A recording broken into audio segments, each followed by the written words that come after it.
magandang gabi. Alam niyo mga kababayan, alam niyo ba na mayroong nangyayaring hostage taking dyan sa House of Representatives? Opo, hostage taking. Pero ito, ibang klaseng hostage taking po ito, no? Ito ay isang self-induced hostage taking. Yung bang tipong hostage me. Or hindi kaya ang hinostage ng tao ay yung opisina. Ito po kasi yon. Di ba kahapon, yung matinding paggigisa kay Attorney Zuleika Lopez, yung Chief of Staff ni BP Sara, ay marami siyang na-expose, mayroon siyang mga inamin tungkol dito sa kinu-question na paggasta ng budget at confidential fund ni Sara Duterte sa kanyang opisina, dalawang opisina actually, Office of the Vice President at Department of Education, nung siya pa yung secretary. Na ito mga investigasyon nga po na ito, na kung saan ang makasasagot sa mga tanong ng mga congressmen, mga nag-iimbestiga, ay walang iba kundi si Sara Duterte. Dahil siya naman yung head nung dalawang government agencies na ito. At syempre, siya yung nag-request nung mga budget, Intel Fund, Confi Fund, siya ang may hawak, siya yung, kung ano man ang nangyari doon, ano man ang ginawa doon sa mga perang yun, siya yung mastermind. Pero ang nangyayari,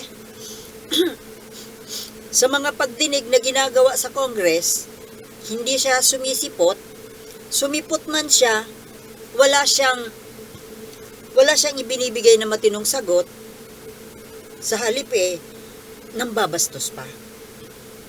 Binabastos yung mga nagtatanong, yung mga congressmen. Yung pangalawang punta niya, hindi pa siya nag-take ng oath. So, anong ibig sabihin yan? Hindi ba pambabastos?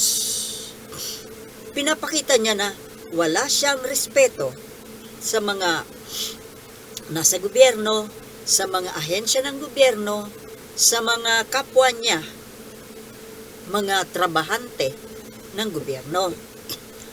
So, dahil hindi siya humaharap sa mga pagdinig, ang ipinapadala niya, yung mga tao niya, na yun ngayon ang ginigisa ng mga congressmen.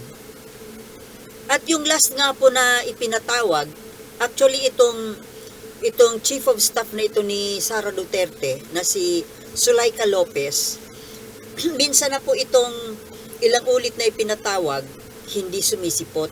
Andun pa na nagpunta ng abroad. But then ito na, sa wakas ay humarap at ginisa nga siya.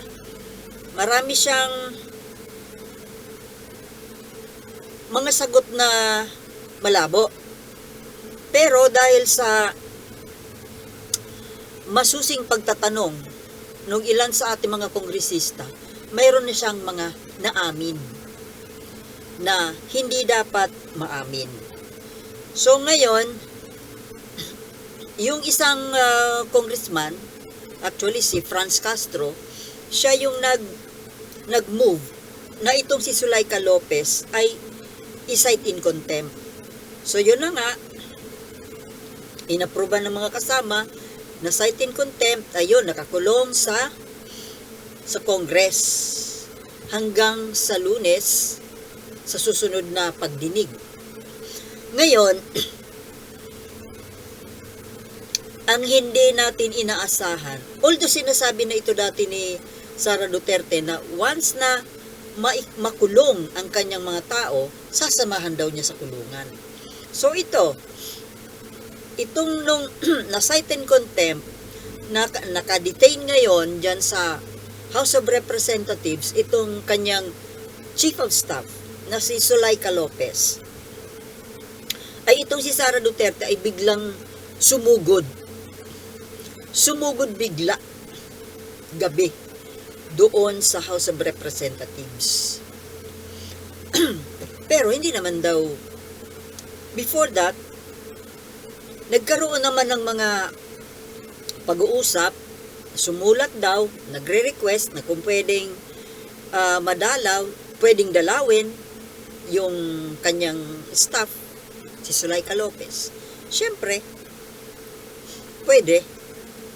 Ngayon, ang akala kasi nung mga taga-Congress, dadalaw lang si Sara. And after the dalaw, dapat umuwi na. Pero ang nangyari, hindi raw. Hindi umuwi. At ang nangyari, nakiusap na samahan si Zuleika Lopez doon sa kanyang detention center, sa kanyang detention room, na hindi pinayagan. Dahil hindi naman siya detainee. Ngayon, ang ginawa nitong Sara Duterte, nagkulong doon sa opisina ni Congressman Pulong Duterte na kapatid ni Sara. So doon, kasi nung una, ipinakiusap daw nitong magkapatid na Duterte na ikulong na lang si Zuleika Lopez doon sa opisina ni Pulong. Alam nyo itong mga opisina ng mga congressmen, minsan po ay nakapasok na ako sa isa sa mga opisina when I was writing my thesis, dahil yung thesis ko ay tungkol sa ano ba yun? Kailangan kong mag-research doon sa library ng Congress.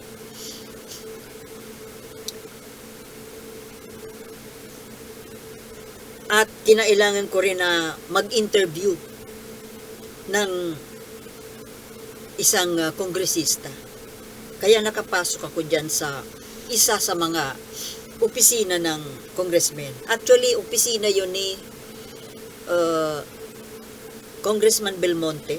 Was it Sonny Belmonte ba yun? Si Congressman Belmonte. So, I was to interview him, pero hindi kami nagkita. Kasi, very busy daw. Nagantay ako doon. Ilang beses akong pabalik-balik doon, hindi ko siya no chance para makausap siya. So, wala. Kaya yun, nakapasok ako. Actually, dalawa ang napasok ko na opisina. Yung kay Congressman Belmonte, simple lang naman. Pero, pwedeng matulog doon. May sala, may receiving area, may opisina, mayroong pantry. So, ibig sabihin, para siyang little condo, little studio. So, pwedeng maging to spend the night or days there in comfort. May ref, may paglulutuan, ganun. So, yun po. Kaya, what more sa opisina ni Pulong Duterte? Baka mas bongga yun. Kaya, pwede nga doon. Now, ang nangyari po, ito po ang hindi maganda sa karakter ni Sara Duterte. Talagang, as time goes by, nakakakita tayo ng mga kakaibang ugali niya. Na-expose yung kanyang true character. Dito na lang sa ginawa niyang ito. Sa tingin ko po ito ang pinaka-grabe sa mga nagawa na niya sa mga nakaraan, sa mga pangbabastos niya. Biruin mo, she is not supposed to stay there overnight. Hindi siya pinapayagan na mag-stay doon. Basta na lang pumasok doon. At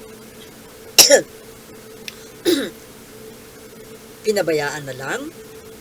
Ina-expect na yung mga staff ng Congress, especially the Sergeant at Arms, yung mga gwardiya doon, ina-expect nila na uuwi lang naman. Hindi nila ina-expect na magpapagabi doon. And talagang, kumbaga, mayroon palang limit, visiting hours, hanggang 7 o'clock lang sa gabi. So, from 7 o'clock, mag 7 o'clock, kailangan mo nang umalis. Pero hindi siya umalis. At lalo pa, na ang rules pala dyan sa Congress, pagdating ng Huwebes, ay pinapatay na yung electric power dahil centralized yung aircon, centralized yung mga ilaw. So, pag Huwebes, pinapatay na lahat dahil, so wala na pala silang trabaho pag Friday, kung ganun. So, kumbaga weekend na yon. Magbubukas ulit Monday. So, sinabihan pala itong si Sara na papatayin namin ang electricity, ang power supply. So, wala kayong ilaw dyan, walang aircon, walang ventilador, kasi wala ngang kuryente, kailangang patayin ang kuryente. But she stayed there. At hanggang ngayon nga daw nandun, at mukhang mag-i-stay hanggang Monday. Ano po ang ibig sabihin nito? Ito kayang pagpupumilit niya na samahan si Zuleika Lopez na hindi siya pinayagan, since hindi siya pinayagan na samahan si Lopez doon sa detention room, na hindi kaya niya sinasamahan si Zuleika, para bantayan, bantay sarado, na baka yung ilan sa mga congressmen ay kausapin siya. Kagaya nung nangyari kay Dan Fernandez at Benny Abante, na kesyo kinausap daw yung isang resource person, baka yun ang inaalala ni Sara na baka mapaamin or whatever. Baka kausapin. So kumbaga, bantay sarado ni Sara si Zuleika Lopez. Para walang, ito ano ko lang to isip ko lang, na kumbaga kahit na wala siya doon sa tabi ni Zuleika Lopez, the mere fact na alam ni Zuleika Lopez na nandiyan lang sa tabi-tabi, within the vicinity, si Sara Duterte, natural. At every now and then, dinadalaw niya doon, kinakausap, kumbaga talagang bantay sarado. Hindi kaya niya ito ginagawa dahil iniiwasan niya na itong si Zuleika Lopez ay mag-squill. Binabantayan niya talaga. Aberting na natin sa Lunes kasi resume ang hearing sa Monday. At haharap ulit si Zuleika Lopez. Tingnan natin kung hanggang sa hearing sumama rin si Sara. Umupo sa tabi ni Zuleika. Kasi ginawa na niya yun nung, di ba nung hearing, nung yung tatay niya, si Digong Duterte, ang resource person, bigla rin siyang sumugod doon nang walang pasabi. Pumasok siya doon. Akala ko ba naman, mga taga-Congress, bawal pumasok yung wala sa lista, na ang makakapasok lang dyan by invitation. Pero si Sara Duterte, pwede siyang sumugod. Mamwersa, sumugod, kahit anong oras niya gusto. At ito nga, ano po ba sa nangyaring ito mga kababayan? Ano ba ang nakikita natin dito? ako ang nakikita ko dito, takot. Takot ang lahat kay Sara Duterte. Wala silang nagagawa pag ginusto ni Sara Duterte. Tingnan mo yan. Bawal siyang mag-stay doon. Kailangan na niyang umuwi, hindi siya mapauwi. Nag-i-stay siya doon. Bawal mag-stay doon. Kailangan niyang umuwi. Pinapauwi, ayaw umuwi. Ayun, ipinadlock. Ipinadlock yung opisina kung saan nandoon siya. Yung opisina ni Pulong. Nagkataon lang kasi na may opisina doon yung kapatid. Kaya meron siyang magagamit na kwarto. Ano po ang ibig sabihin nito? Dito po natin makikita ang karakter ni Sara Duterte na sobrang matigas. Sobrang spoiled. Brat tinela talaga. Walang respeto. Alam mo, nakakaawa nga yung Sergeant at Arms at yung si Joel Chua, yung head ng committee na nag-iimbestiga doon dito sa mga pondo na ito ni Sara Duterte. Nagpaparinig na yung tao na konting respeto naman. At sinasabi na nga ni Joel Chua na dito nakikita yung karakter ng tao dito sa ginagawang ito ni Sara. Pero alam mo, ang kapal ng mukha. Makapal ang mukha. Walang pakialam kahit na kung ano man ang sabihin ng tao sa kanya, tungkol sa kanya. Nakakahiya ang mga ginagawa. Wala sa hindi ang hirap sabihin eh. Kasi isa siyang government official, mataas na opisyal, pangalawa na pangulo. Hindi pa dapat magsiset ka ng example ng isang law-abiding citizen? Pero yung ginagawa ni Sara, hindi siya sumusunod sa rules ng house. Ayaw sumunod sa rules, ayaw sumunod sa batas, ang sinusunod yung sarili niyang gusto. Na, para kay Sara, walang batas-batas, walang rules. She is above the law, above everybody. Walang sinusunod kundi yung sarili niyang gusto. Mga kababayan, Vice President pa lang yan. Pero pinapaluhod na ang lahat.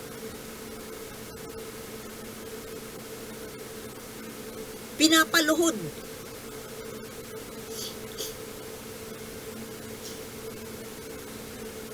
Ewan ko ba kung bakit walang magawa yung mga kongresista. Hindi nila kaya, no? Hindi nila kaya si Sara.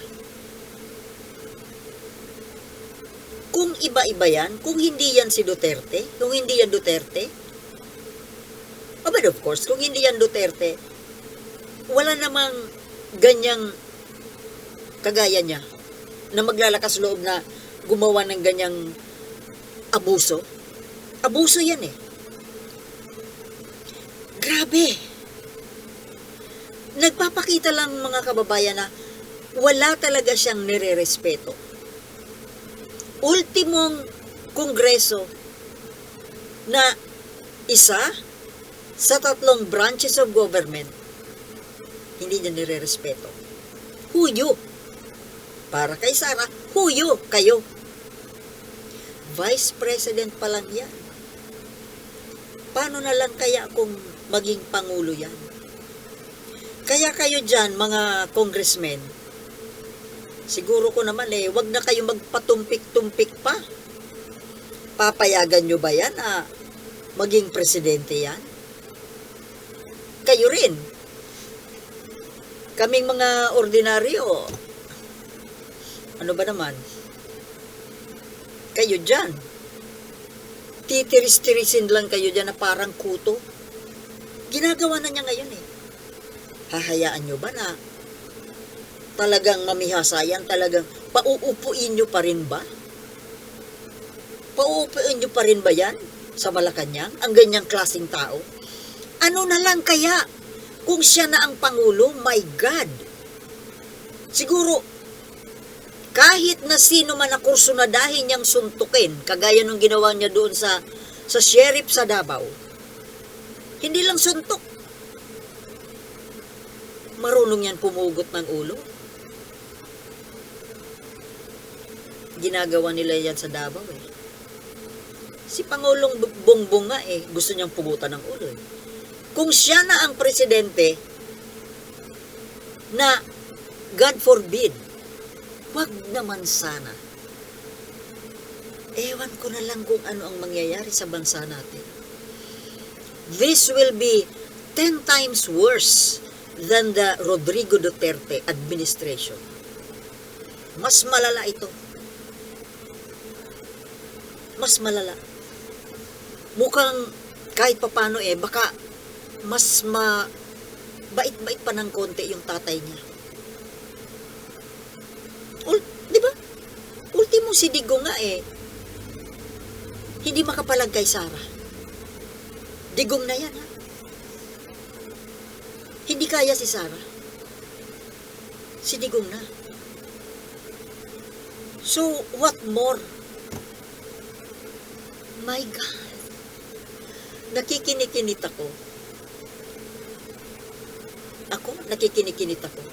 Kung anong klaseng Pilipinas, kung anong klase yung bansa natin, anong klaseng pamumuno, kapag si Sara ay pinahinayaan ng mga Pilipino na makaupo sa Malacanang.